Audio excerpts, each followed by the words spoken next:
There was a lot of hype about this episode.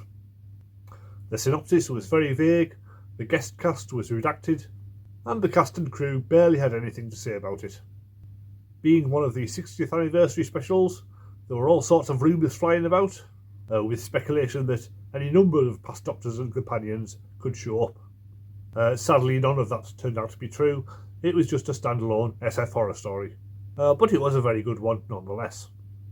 The start of the episode was perhaps the most unexpected part, as the Doctor and Donna dropped in on Isaac Newton.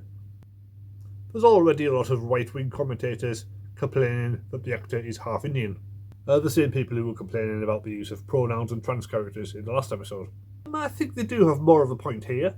You don't want kids coming away from the episode thinking that Isaac Newton wasn't white, which is just against historical fact. But it's clearly meant as just a throwaway comedy bit, so perhaps it shouldn't be taken too seriously. The main bulk of the episode is really a two-hander with David Tennant and Catherine Tate. It could have felt like a low-budget filler story, but they do each play two very different characters, so it doesn't feel too cramped. And the sets are big enough that it feels more expensive than it probably is. The central corridor is perhaps a bit too obvious as green screen. The Star Wars shows would have filmed it in the volume, so interactive lighting would have made it look a lot better.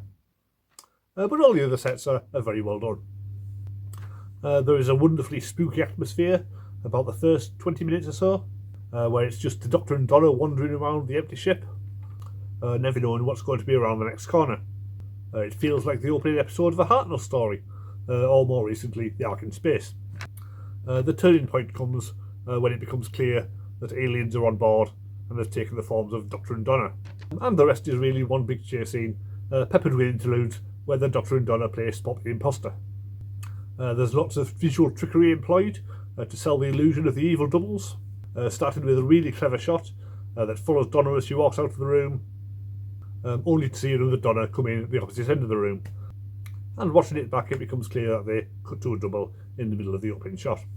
The cartoonish distortions of the actors' limbs are extremely creepy, and the scene where they're tearing down the corridor in the electric cart and desperately trying to escape these giant versions of themselves is truly nightmarish. Really though, it's the performances of the actors that sells it.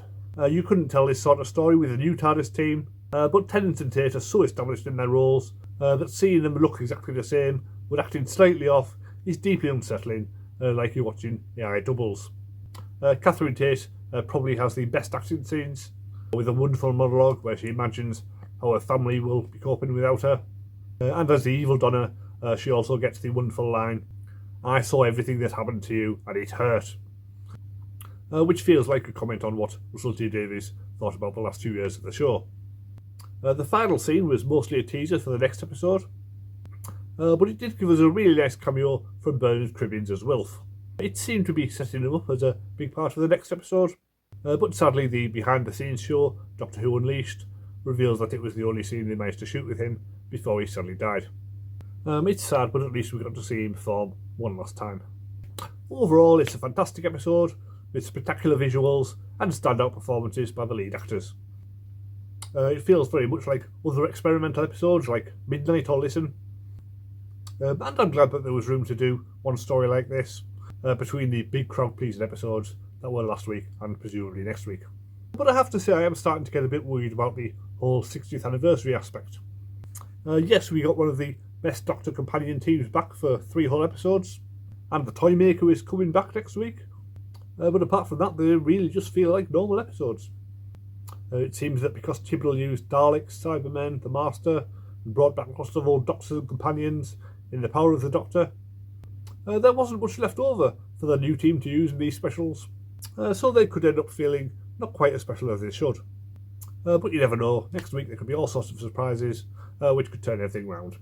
We'll see. So come back next week for my review of The Giggle.